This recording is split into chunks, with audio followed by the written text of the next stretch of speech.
Excellent Père de grâce, je te dis merci. Merci pour ta présence avec nous et en nous.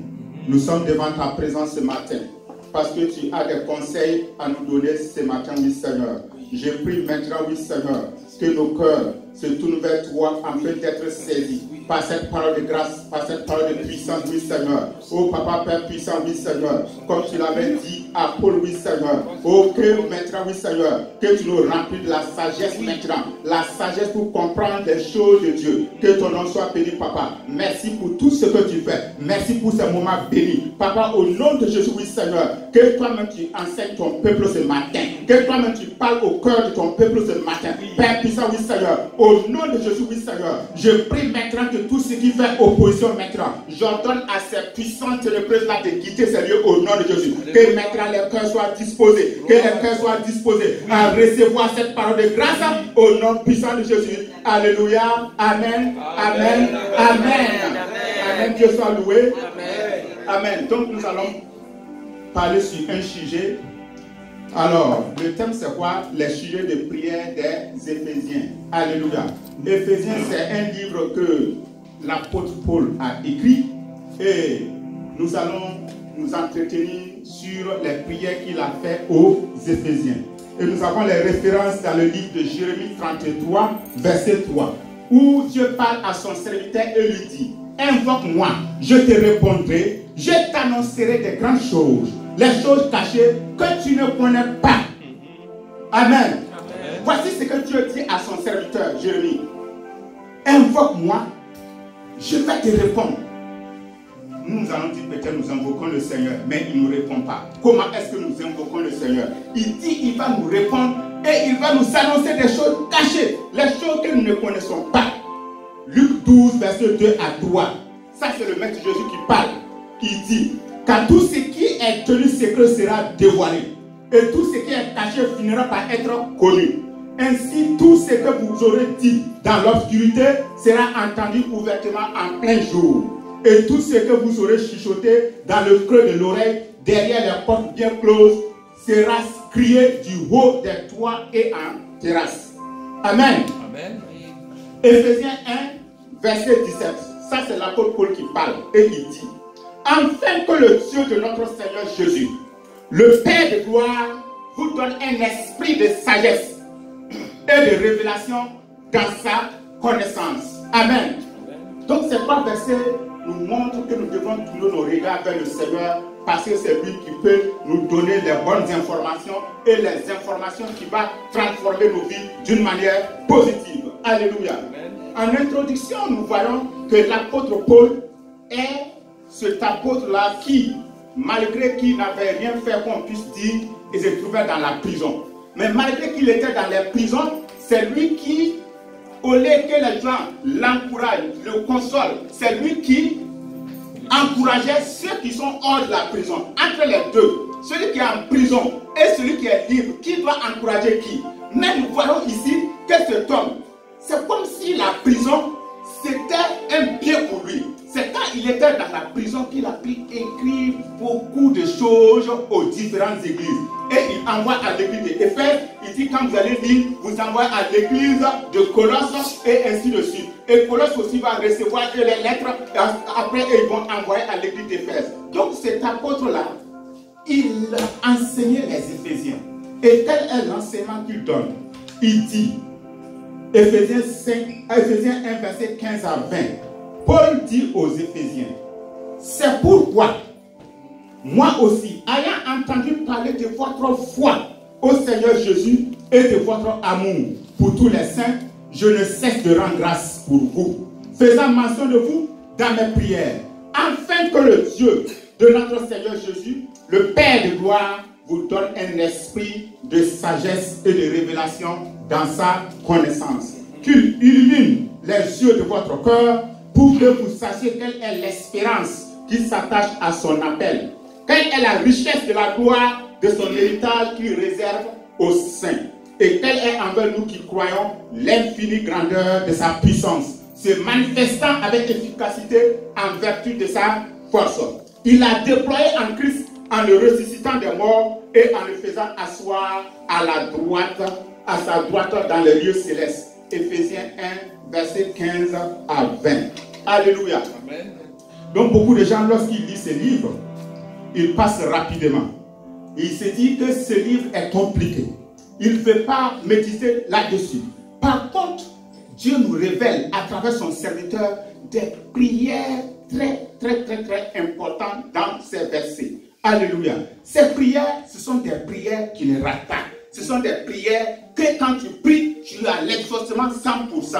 Pourquoi nous prions et nous n'avons pas d'exaucement? Parce que nos prières ne sont pas coordonnées avec la parole de Dieu. Parce que nos prières ne sont pas ce que Dieu veut. Et voici l'apôtre Paul qui dit aux Éphésiens, il est dit, depuis que j'ai entendu parler de votre foi et de votre amour pour les saints, alléluia, je ne cesse. Est-ce que quand on entend parler de toi, on rend grâce à Dieu ou bien on pleure? Mon frère, ma soeur, lorsqu'on entend parler de toi, c'est que tu te poses comme à Dieu. Je ne dis pas à l'église. À l'église, c'est simple.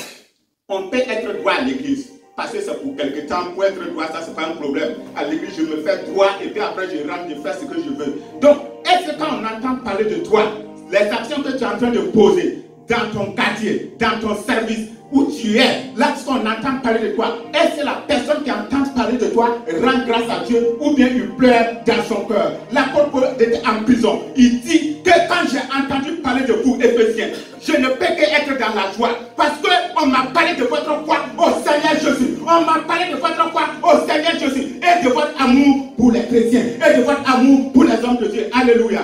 Donc nous devons marcher avec le Seigneur. C'est que la marche que nous faisons avec le Seigneur, ce n'est pas pour l'église seulement. Ce que nous faisons à l'église, je dis c'est simple. L'église c'est pour quelques heures. Je vais me préparer pour venir être droit à l'église et quand je vais retourner, je vais faire ce que je veux. Alléluia. Tu ne peux pas tromper le pasteur, tu ne peux pas tromper les hommes de Dieu, tu ne peux pas tromper ta soeur. Ce qui est sûr, il y a quelqu'un qui est là en haut, qui voit ce que tu fais, qui voit tes actions, qui voit ce que tu déposes comme action. Et c'est lui qui va te juger. Et c'est lui qui va... Oui, qui connaît ce que tu fais, c'est lui que tu vas rendre compte. Alléluia. Amen. Donc, qu'est-ce que nous avons à faire? Nous sommes appelés à marcher. Ça veut dire, quand tu marches, comme je l'ai dit au début, nous sommes dans un temps de turbulence.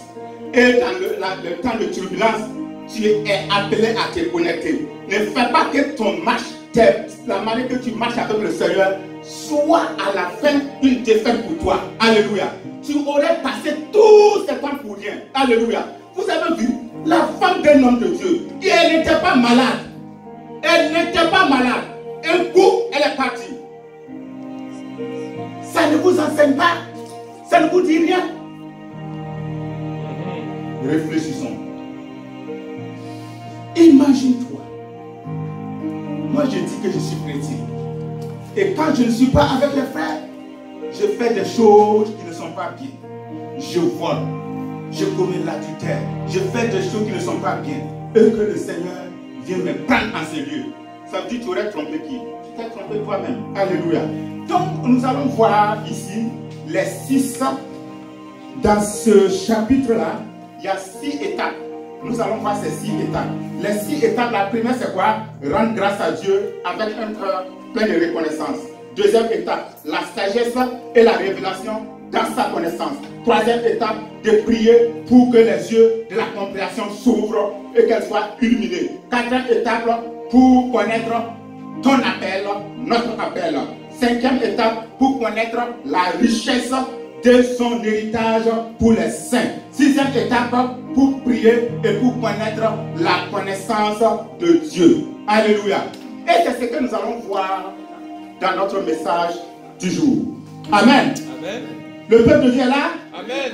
Ah, si vous n'êtes pas là, on va commencer à chanter encore. Hein? Alléluia. Amen. Vous êtes là? Amen. Ok, donc point 1. Rendre grâce à Dieu. Amen. Je ne sais de rendre grâce à Dieu pour vous. Éphésiens 1, verset 16. Tout d'abord, vous devrez rendre grâce. Beaucoup de gens se sont endurcis et sont devenus ingrats.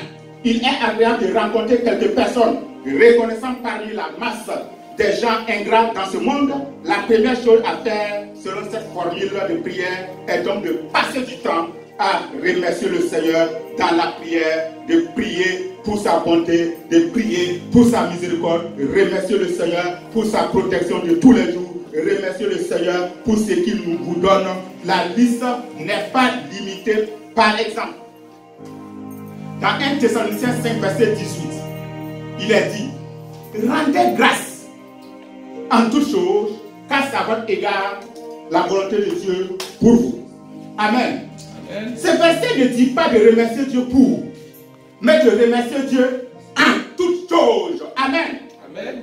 Pas remercier Dieu pour toutes choses, mais remercier Dieu en toutes choses, en toutes circonstances, en toutes situations. Rendre grâce à Dieu, en toutes situations. Rendre grâce à Dieu. Le dire merci pour tout ce qu'il a fait. Amen. Amen. Alors, en d'autres mots, nous remercions le Seigneur pour tout ce qui nous arrive. Ce ne serait que du pur fatalisme. Lorsque nous remercions Dieu pour tout ce qui nous arrive, ça serait du fatalisme. Donc on remercie Dieu. Ça veut dire, je prends un exemple. Je suis sur l'autoroute. Je suis en train de rouler. Et brusquement, j'ai un pneu crevé. Je descends. Et qu'est-ce que je vais dire? Je rends grâce à Dieu pour ce qu'il va me permettre de trouver une solution à ce que je viens de vivre. Mais je ne vais pas rendre grâce à Dieu parce qu'il a permis que mon pneu soit crevé. Alléluia. Donc ce Dieu-là, comme le pasteur l'a dit, toutes choses concourent au bien de ceux qui aiment Dieu. Donc, qu'est-ce que Dieu fait? Peut-être sur l'autoroute, quand tu es en train de rouler, comme Dieu est sage et Dieu connaît toutes choses, peut-être que devant toi, il y a un obstacle. Pour que tu évites cet obstacle-là, il va provoquer quelque chose pour te ralentir.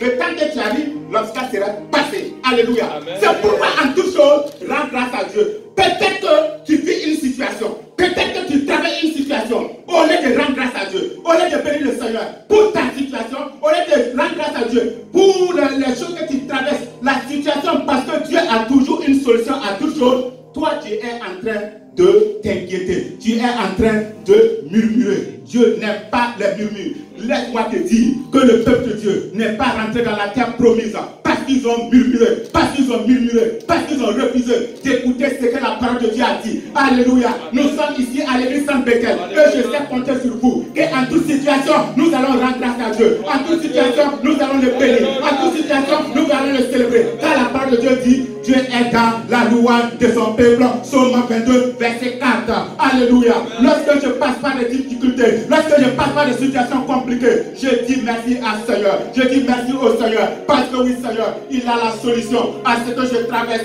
et il va intervenir d'une manière ou d'une autre. Alléluia. Et lorsque tu le loues, lorsque tu le célèbres, il va bénir. Il va se présenter. Et lorsque le Seigneur est là, alors oui, Seigneur, donc le cœur est ouvert et tu peux adresser tes prières au Seigneur. Alléluia. Alléluia.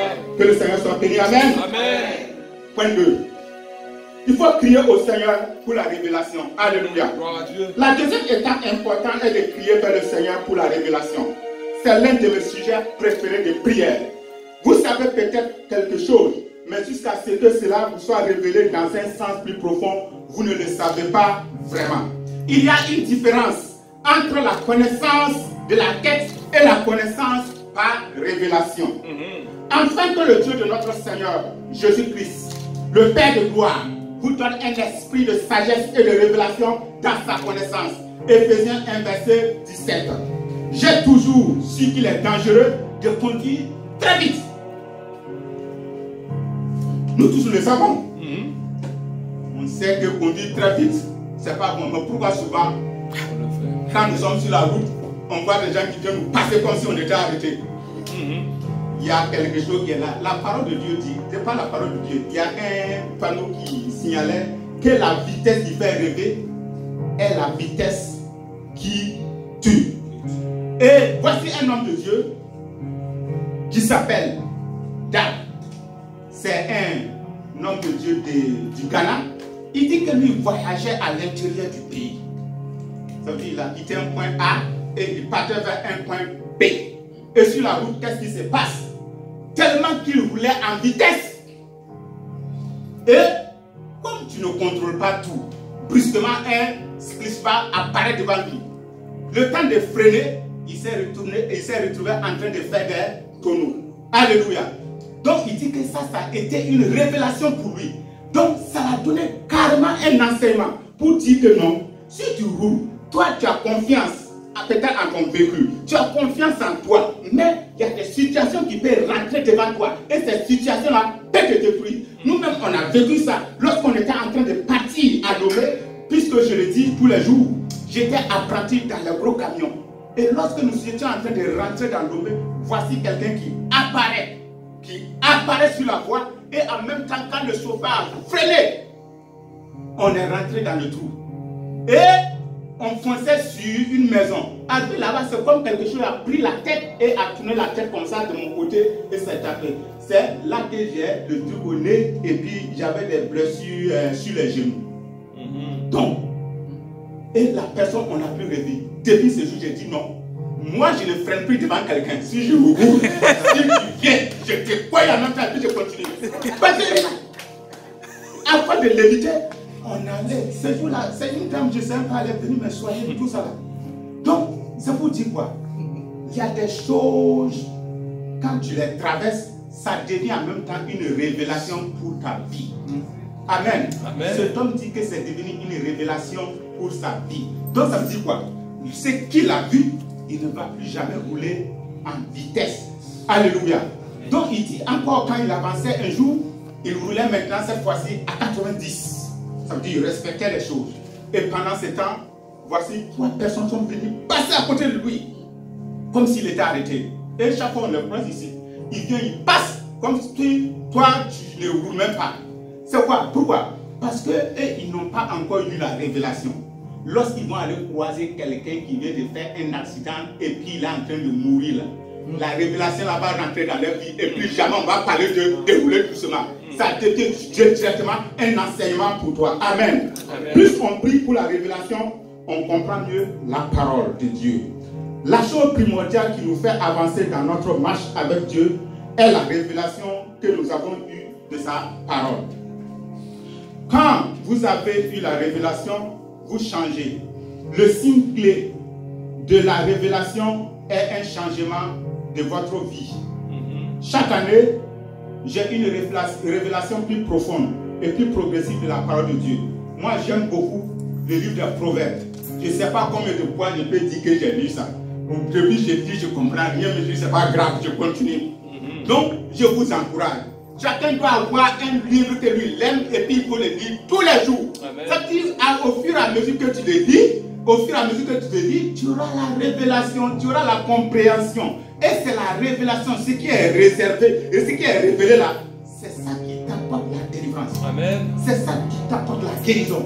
C'est ça qui te libère. Ce n'est pas le verset que je cherche dans les livres, dans la Bible, qui va me délivrer. Mais c'est continuel. Alléluia. C'est continuel. C'est pourquoi je vous encourage. La parole de Dieu là, ce n'est pas fait pour poser. Il faut la lire et la relire et la lire encore. Lorsque le pasteur va venir enseigner, nous allons recevoir la grâce pour aller compléter. Amen. Amen. Mais si nous, on ne fait pas déjà d'efforts, on veut chaque fois que c'est le pasteur, les hommes de Dieu, qui puissent nous donner le nécessaire, nous n'allons pas avancer. Nous serons toujours à la même place. Alléluia. Alléluia. La vie est courte. Et la seule chose qui mérite d'être faite est l'œuvre du Seigneur. Amen. Jésus lui-même a dit, vous amassez des trésors au ciel. Matthieu 6, 20. La révélation de ces versets doit être au fond de nos cœurs. Mais la plupart des gens n'en ont pas la révélation. Bien que beaucoup de gens connaissent ce passage, il ne leur a pas été révélé. C'est pourquoi on peut renoncer à une carrière lucrative pour le ministère. On croit qu'on récoltera un jour de grandes récompenses célestes ayant plus de valeur que n'importe quelle somme d'argent. Amen. Et quand tu lis le témoignage des hommes de Dieu, tu vas trouver beaucoup d'hommes de Dieu qui étaient des médecins, qui étaient des banquiers, qui étaient des ingénieurs, qui ont tout laissé pour venir faire l'œuvre de Dieu. Pourquoi? Parce qu'il y a une révélation qu'ils ont vue, il y a une révélation qu'ils ont trouvée. Sinon, qui va laisser ces choses pour venir te consacrer au Seigneur? Donc, nous avons besoin de la révélation de Dieu. Amen. Amen. Et voici l'homme de Dieu toujours qui nous parle d'un avocat. Il dit, l'avocat a reçu la révélation. Il parle de quel avocat? Il dit c'est un jeune avocat qui était très influent, qui était en train de prospérer. Il n'avait même plus le temps pour autre chose que de chercher son argent. Et voici brusquement, le voilà sur un lit en train de mourir. Il est sur un lit en train de mourir. Et l'homme de Dieu est parti le rencontrer à l'hôpital. Et il dit que lui, il ne va jamais oublier ce que l'avocat l'a dit. Il dit que si jamais Dieu le guérit, quand il va se lever là, il ne fera plus rien si ce n'est pas l'œuvre de Dieu. Amen. Est-ce que vous entendez ce qu'il dit? Ça veut dire qu'il a eu l'argent. Il a eu des maisons. Il a eu tout ce que nous cherchons. Ce que nous voulons là. Il a tout eu. Et maintenant, il s'arrête. Généralement, c'est comme ça. C'est quand on est sur le lit d'hôpital, là, que les yeux s'ouvrent. Et nous avons vu cette grâce. On n'est pas encore sur le lit d'hôpital, mais Dieu a ouvert nos yeux. Et nous nous amusons avec ça. Alléluia. Dieu nous a ouvert les yeux pour nous montrer que ce que les gens sont en train de faire dehors là, nous avons déjà ça. Ce qu'on a à faire, c'est de se consacrer à l'œuvre de Dieu. C'est ce qui ne passe pas. Les autres trucs là, ça va passer. Alléluia. Parce que c'est cet avocat qui ne peut plus rien faire. Et qui dit que si jamais lui se relève là, c'est pour donner gloire à Dieu. Lui, il va donner carrément tout. Il sera consacré à l'Éternel. Amen. Alors, un exemple. Quand tu n'as pas la révélation que le sucre est mauvais, tu vas continuer à le bouffer. Mais le jour que tu vas voir la jambe de quelqu'un amputée à cause du diabète, même les sucreries, tu vas fuir devant les sucreries. Amen. Amen. Alors, dans le livre de Corinthiens, 2 Corinthiens 4, verset 17, Paul nous dit quelque chose. Il dit nos légères afflictions du moment présent produisent pour nous au-delà toute mesure un poids d'être poids éternel. Il dit nous ne regardons pas aux choses visibles, mais nous regardons aux choses invisibles. Car ce qui est visible est passager, mais ce qui est invisible est ce qui demeure. Amen. Donc ce verset-là nous appelle et nous appelle à entrer en nous-mêmes pour savoir que lorsque j'ai une situation, Paul dit même que ce sont des afflictions légères. Ça veut dire ta situation de mort là, il dit c'est une situation légère. Ta maladie là, il dit c'est léger. Tes problèmes de facture de boîte, il dit ce sont des situations légères. Et comme c'est des choses que tu vois, c'est des choses qui vont passer. Maintenant, il dit, nous devons nous consacrer à ce qu'on ne voit pas. Parce que c'est ça qui demeure éternel. Alléluia. Que le Seigneur soit béni. Amen. Amen. Et nous arrivons au point 3. Priez pour la compréhension. Qu'il illumine les yeux de votre cœur pour que vous sachiez quelle est l'espérance qui s'attache à son appel, quelle est la richesse de la gloire de son héritage qui réserve aux saints. Éphésiens 1, 18. L'étape 3 de la formule de prière des Éphésiens est de prier pour la compréhension. Lorsque vous avez la compréhension, vous savez pourquoi vous devrez obéir. Quand vous avez la compréhension, cela vous aide à obéir aux instructions de Dieu. Parce que je demande la compréhension, Dieu me montre souvent beaucoup de choses profondes dans sa parole. La vraie compréhension est un cadeau de Dieu que lui seul peut offrir. Pourquoi Salomon a demandé à Dieu la compréhension au lieu de s'en remettre à lui-même? Dieu vous accordera la compréhension de sa parole. Car l'Éternel donne la sagesse, de sa bouche sortent la connaissance et la raison. Proverbe 2, verset 6. David dit, par tes statuts, je deviens intelligent. Psaume 119, verset 104. La Bible a été écrite pour que nous puissions connaître et interpréter la vie de la manière de Dieu. L'apôtre Paul dit à Timothée, son fils, comprends ce que je dis, car le Seigneur te donnera l'intelligence en tout. 2 Timothée 2, verset 7. Dieu nous parle à travers les Écritures. En substance, il dit, voici comment je vois ces choses et comment toi tu vois, tu les vois. En d'autres termes, Dieu veut nous donner quoi? Dieu nous donne sa vision de ce que tu traverses. Maintenant, voici la vision de Dieu et toi aussi, comment tu vas gérer par rapport à la vision de Dieu ou bien tu vas gérer par rapport à ta vision à toi. C'est pourquoi Voilà, on y trouve la solution aux problèmes financiers, aux difficultés relationnelles. Dieu nous aidera à trouver notre place de mari, d'épouse, de fille, de fils. La Bible contient le remède contre l'anxiété et la dépression. C'est aussi un purgatif qui élimine le péché de notre esprit et de notre vie. Le psalmiste dit, comment le jeune homme rendra-t-il pur son sentier en observant ta parole? Psaume 119, verset 9. Bref, la Bible est le meilleur guide pour réussir. Et le Seigneur poursuit, la révélation de tes paroles est claire et elle donne l'intelligence aux simples. Psaume 119, verset 130. Donc pour une vraie compréhension, méditez les Écritures. Quand vous aurez l'esprit de compréhension, vous saurez pourquoi Dieu parle de la façon dont il vous parle.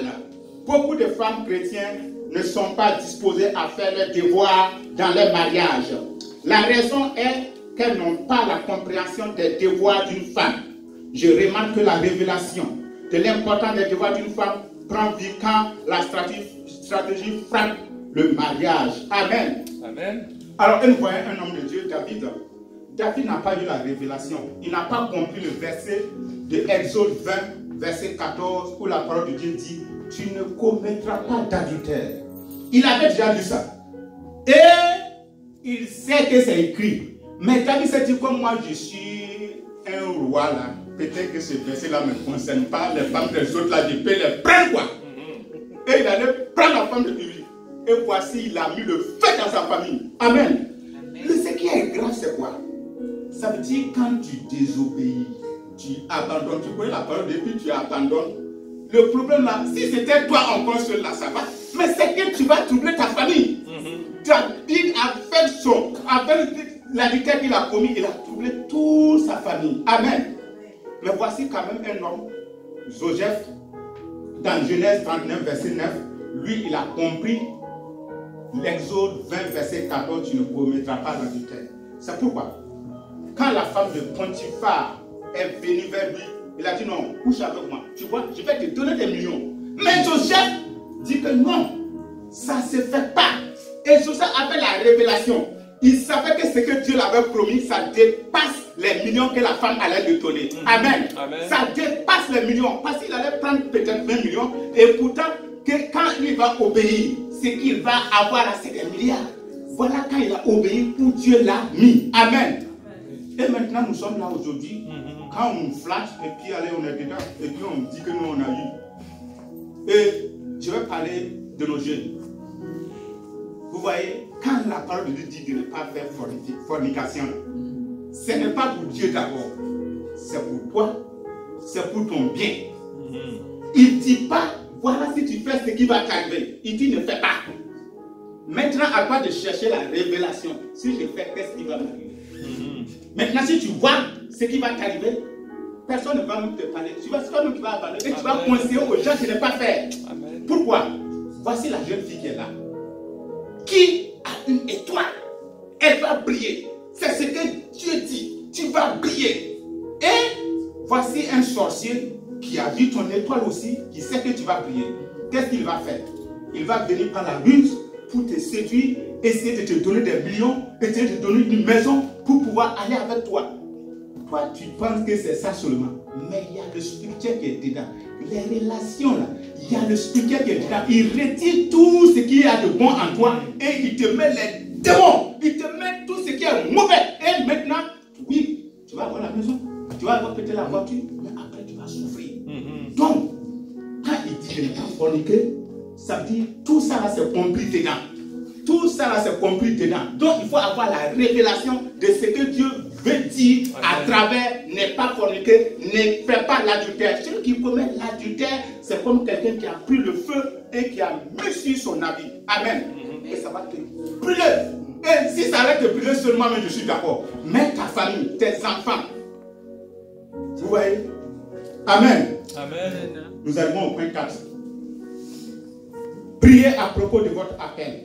Qu'il illumine les yeux de votre cœur pour que vous sachiez quelle est l'espérance qui s'attache à son appel, quelle est la richesse de la gloire de son héritage qui réserve aux saints. Éphésiens 1, verset 18. La quatrième étape de la formule de prière des Éphésiens est de prier à propos de votre appel. Tout chrétien est appelé à un ministère. Amen. Amen.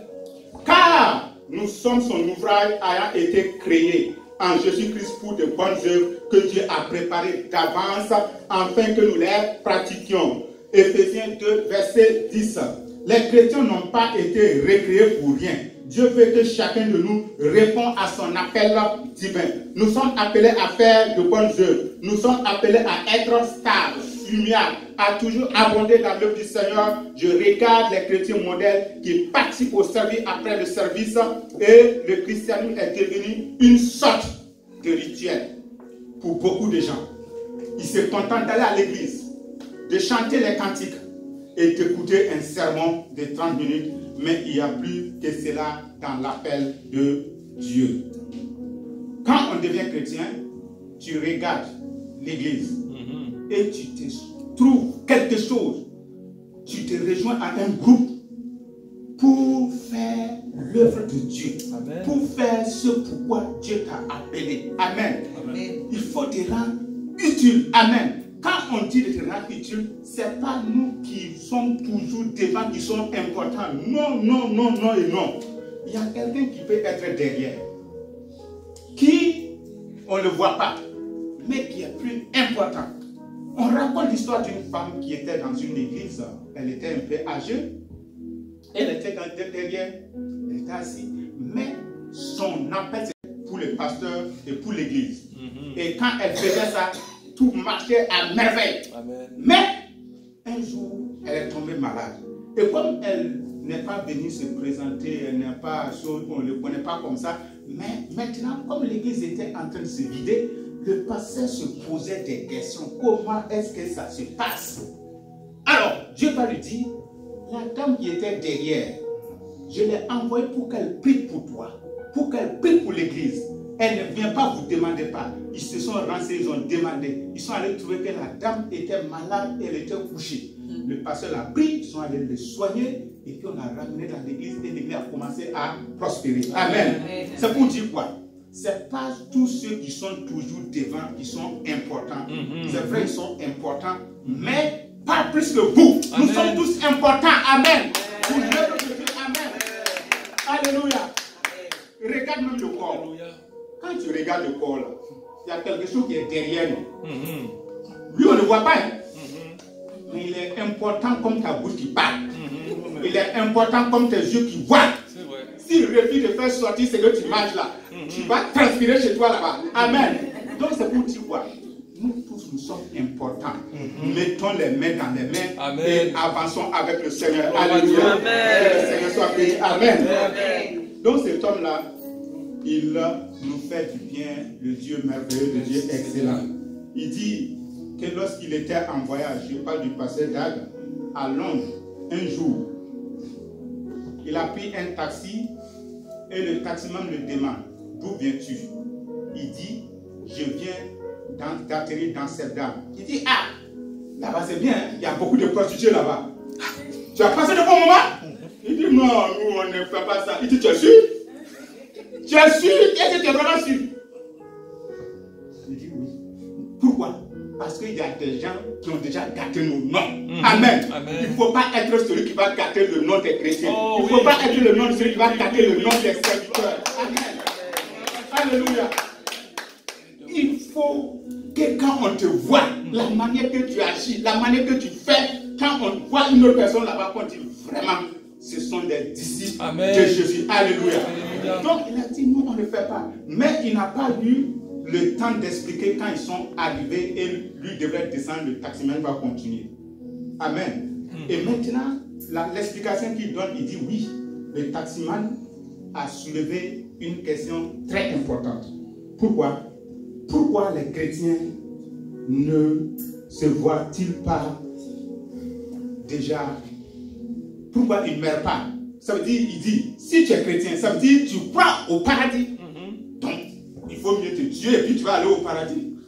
Donc, il dit non, les chrétiens ne doivent pas se tuer maintenant parce que Dieu a besoin de nous pour parler à ceux qui ne connaissent pas le Seigneur. Amen. Donc, si nous sommes en vie, si nous vivons, si nous pouvons respirer, c'est parce que tu as une mission.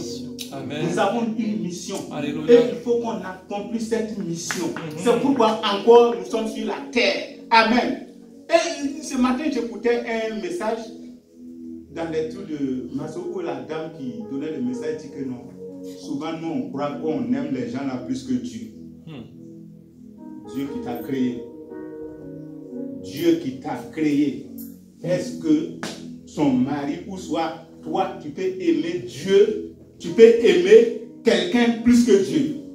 Dieu, il est souverain. Amen. Il fait ce qu'il veut. Amen. Amen. Et comme le pasteur l'a dit, on n'a pas à demander pourquoi il fait ça.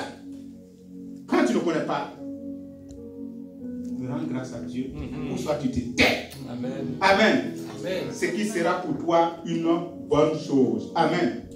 Nous arrivons au point 5. Connaître la richesse de l'héritage de Christ. Qu'il illumine les yeux de votre cœur pour que vous sachiez quelle est l'espérance qui s'attache à son appel, quelle est la richesse de la gloire de son héritage qu'il réserve aux saints. Éphésiens 1, verset 18. L'étape suivante est de connaître la richesse de notre héritage en Christ. Cela veut dire que nous devons savoir ce que nous avons hérité en tant que chrétiens. Lorsqu'un père décède et que ce père avait beaucoup de biens, qu'est-ce qu'il fait? Il avait déjà rédigé le testament. Et le testament, après quelques mois de sa mort, les enfants, la famille, ils vont se retrouver au tribunal devant les instances là et ils vont lire le testament. On va dire, toi, le château qui est là-bas, c'est pour toi. Toi, le château qui est de l'autre côté, c'est pour toi. Toi, ce qui est là-bas, c'est pour toi. Chacun reçoit pour lui. Mais maintenant, celui qui n'est pas parti, quand c'est comme ça, tout le monde parle. Il n'y a pas quelqu'un qui reste pour dire la chose. Mais maintenant, nous, les chrétiens, on ne comprend pas quoi. On ne comprend pas. Dieu nous a laissé un testament où nous avons beaucoup de richesses. Amen. Dieu a déversé l'abondance des Ah, âmes. Jésus. Et on refuse de découvrir ces richesses. Vous voyez pourquoi nous sommes dans la misère? Nous refusons même d'aller écouter le testament que Dieu a rédigé pour son fils, pour sa fille. Amen. Amen. Il est triste de le dire. Beaucoup de chrétiens ne se soucient pas de savoir ce que Dieu a en réserve pour eux. Quand vous commencez à découvrir ce que Dieu a en réserve pour vous, vous serez surpris. Vous devrez prier pour savoir ce que Dieu a réservé pour vous. Sommes-nous censés être pauvres? Je dis non et non. Beaucoup de gens pensent que les chrétiens sont censés être pauvres. Je pense que les pasteurs en particulier ils pensent que les pasteurs en particulier sont censés être appauvris. Il y a des gens qui veulent que les ministres viennent se traîner à leur porte et mendier pour une boîte de sardines et de pain. C'est ce que nous avons hérité. Est-ce que c'est ce que nous avons hérité de notre Père Céleste? Non, certainement pas. Amen. Amen. L'apôtre Pierre va poser une question à Jésus. Lui, il ne s'amuse pas. Il dit Jésus. Bon, c'est vrai, nous te suivons. Mais qu'est-ce que nous on gagne en te suivant? C'est vrai, nous on a tout laissé. Mais qu'est-ce que nous on gagne? L'apôtre Pierre voulait savoir quel bénéfice il allait avoir à la suite de Christ. Alors il demanda, voici, nous avons tout quitté et nous t'avons suivi. Marc 10, verset 28. En d'autres termes, quel bénéfice avons-nous de te servir? Jésus lui répond clairement, cette réponse aussi s'applique à nous tous. Il n'est personne qui, ayant quitté à cause de moi et à cause de la bonne nouvelle, sa maison, ou ses frères, ou ses soeurs, ou sa mère, ou son père, ou ses enfants, ou ses terres, le reçoivent au centuple. Présentement dans le siècle-ci, des maisons ou des frères, des sœurs, des enfants des terres avec des persécutions et dans le siècle à venir, la vie éternelle. Marc 10, verset 29 à 30. L'état des chrétiens et des ministres n'est pas le manque et la pauvreté. Mais ils ne le découvrent pas et ne le prient pas. Si vous ne le découvrez pas ou ne priez pas à ce sujet, vous vivrez dans les ténèbres de cette tromperie tous les jours de votre vie. Amen. Amen. Voici un père dont son enfant a fait le mariage. Amen. Amen. Vous êtes là? Amen. Amen. Le fils a fait son mariage. Pour passer la fille, mettez ce que vous voulez. Alors, et le père, qu'est-ce qu'il donne? Il a tout organisé. Mais, quel cadeau il donne à son fils? Il donne la Bible. Et dans la Bible, il a mis un chèque blanc que tu peux mettre ce que tu veux. Et il a mis. Le père a donné. Et ils sont là, ils souffrent même pour payer les maisons. Ils sont là, ils souffrent pour payer les maisons. Quand il part, les maisons là, je ne sais pas, c'est 700 euros, c'est combien d'euros, je ne sais pas. Il paye le reste là, il souffre avec son mari. Ils sont là en train de souffrir. Pourtant, son papa a l'argent. Son papa a l'argent. Et il ne comprend pas pourquoi le père peut organiser une telle fête et puis ne pas leur donner de l'argent pour s'occuper d'eux. Et il ne comprenait pas. Mais le papa était tranquille parce qu'il sait qu'il a déjà fait ce qu'il doit faire. Il les a donné la Bible et à l'intérieur de la Bible, il a placé un chèque blanc. Tu mets la somme que tu veux, vous allez payer votre maison et vous allez vous installer. Mais il n'a pas dit qu'il a mis un chèque, c'est la Bible seulement, il a donné. Maintenant, arrêtez de fouetter la Bible. Fouetter, fouetter. Quand ils vont fouetter, ils vont aller tomber sur le chèque. Je vous dis, le chèque, ils ont souffert pendant 2 ans, 3 ans, 4 ans, rien. Et tout son papa était fatigué, il a dit, mais lui, il ne comprend pas. Vous n'avez pas trouvé ce que je vous ai donné là. Amen. Il vous a donné quoi? Donc vous n'avez pas lu la Bible alors. Voilà. Et c'est ce qui nous arrive. Dieu nous a tellement bénis. Dieu nous a tellement fait du bien. Alléluia. Il nous a tellement bénis. Oh! Non, c'est Dieu, il est merveilleux. Amen. Il nous a donné le chèque en blanc. Et nous prenons la Bible, nous posons. Et nous disons que nous n'avons pas à manger, on ne peut pas payer notre maison, on ne peut pas payer nos factures. Vous voulez qu'il fasse quoi? Mon frère, ma soeur, fouillons la Bible.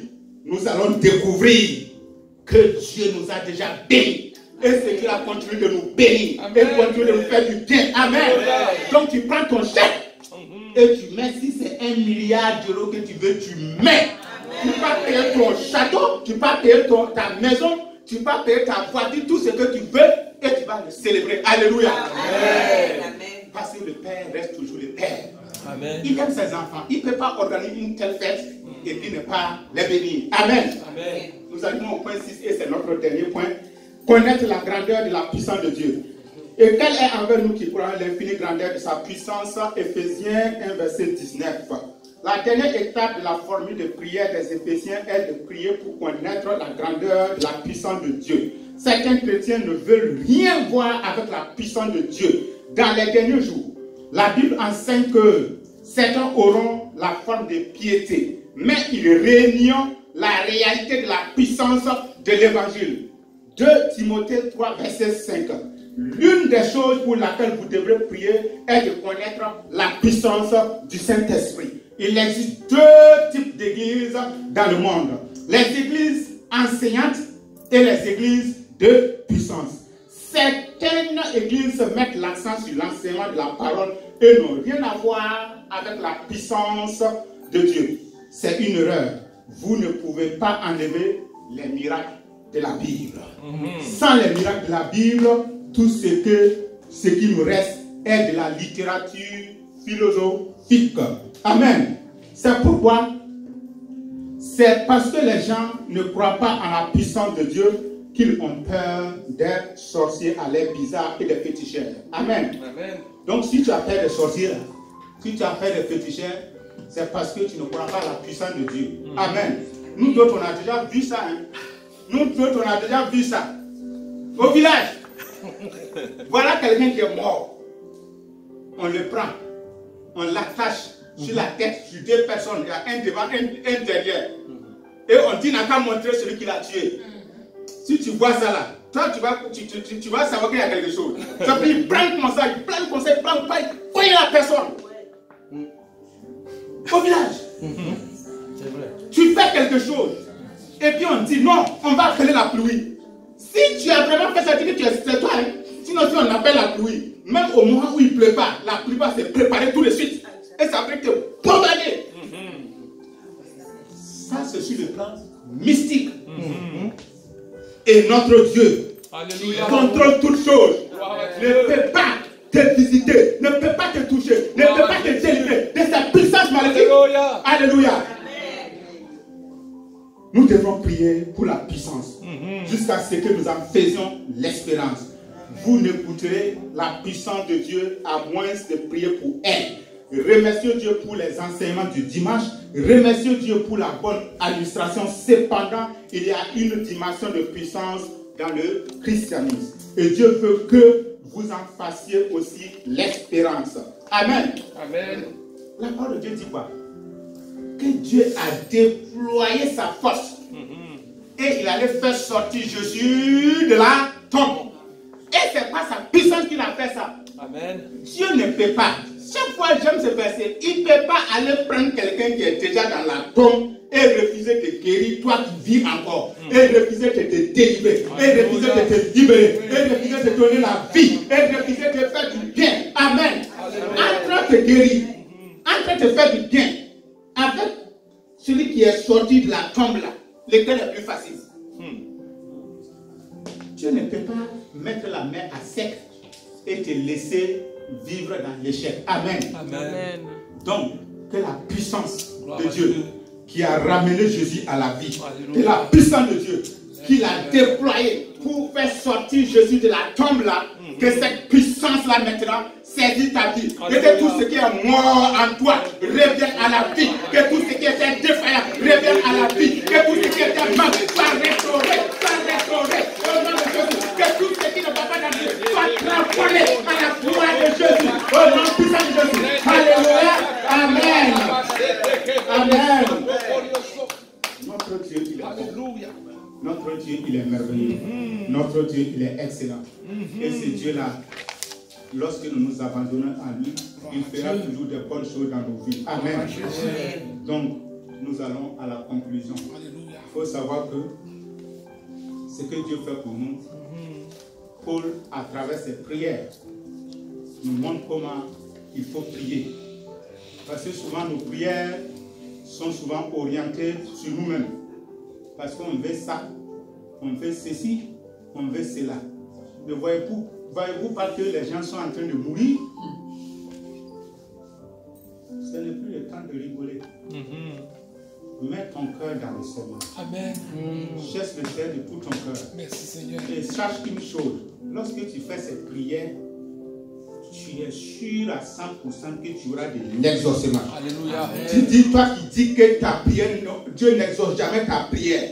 Applique cette prière et tu verras que Dieu répond aux prières. C'est parce que tes prières que tu fais, c'est plus des prières qui sont orientées vers toi. Mais si tu demandes à Dieu de t'aider à ouvrir, à te donner l'intelligence, la sagesse, la compréhension pour comprendre les choses du Seigneur et d'avancer avec lui, quel père ne va pas te faire cette bien? Amen. Il dit, nous sommes méchants, mais nous connaissons donner de bonnes choses à nos enfants.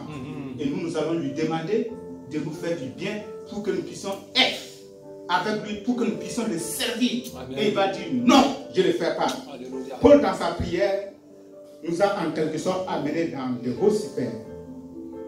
Nous a fait planer dans les merveilles de Dieu, comme nous le dit Éphésiens 1, verset 4. Il nous a élus en lui. Il faut noter que c'est Dieu qui a fait l'élection. Nous voulons que nos cœurs soient illuminés, inondés d'une connaissance de lui, de celui qui nous a élus et de tout ce qu'il a fait pour nous dans cette administration de la grâce. Amen. Tout ce que nous sommes et tout ce que nous avons par les œuvres accomplies de Christ. Notre foi est ancrée dans le Seigneur de l'univers qui s'est manifesté, révélé, fait connaître à son Fils Jésus-Christ et illumina les yeux de nos cœurs. Éphésiens 1, verset 18. En nous envoyant son Saint-Esprit habiter en nous. Ceci pour découvrir toute la richesse surabondante de sa puissance et de son amour. On pourrait employer les termes super, hyper, méga, giga, pour parler de ce qu'il est et représente vraiment. Puisse cette prière nous être un modèle pour nous aussi. Amen. Amen. Amen. Amen. Amen. On acclame le roi des rois. On acclame le Seigneur des seigneurs. Alléluia. Amen.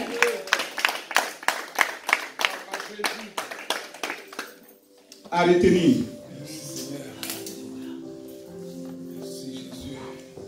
La prière de Paul aux Éphésiens nous enseigne que nos prières doivent être commencées par des actions de grâce. 2. Dans nos requêtes, cherchons la sagesse et la révélation dans la connaissance de Dieu. La compréhension de sa parole est pour notre appel. 3. Les enfants de Dieu doivent prier pour connaître la richesse de leur héritage en Christ et la puissance de Dieu. Amen. Amen. Amen. Amen. Amen. Bon, on va se tenir debout. On va faire la prière finale. Alléluia. Gloire à Jésus. Prière finale. Merci Seigneur. Avec une foi profonde, proclamons ensemble. L'Éternel mon Dieu. Éternel mon Dieu. Père en toutes circonstances. Père en toutes circonstances. Je veux toujours te rendre grâce car c'est la volonté à mon égard. Je veux toujours te rendre grâce car c'est ta volonté à mon égard. Remplis-moi de sagesse et de révélation dans ta connaissance. Remplis-moi de sagesse et de révélation dans ta connaissance. Et donne-moi la compréhension de ta parole qui s'attache à mon appel. Et donne-moi la compréhension de ta parole qui s'attache à mon appel. Fais-moi connaître la richesse de mon héritage. Fais-moi connaître la richesse de mon héritage. Et la grandeur de ta puissance. Et la grandeur de ta puissance. Au nom de Jésus. Au nom de Jésus. Amen, amen, amen, amen.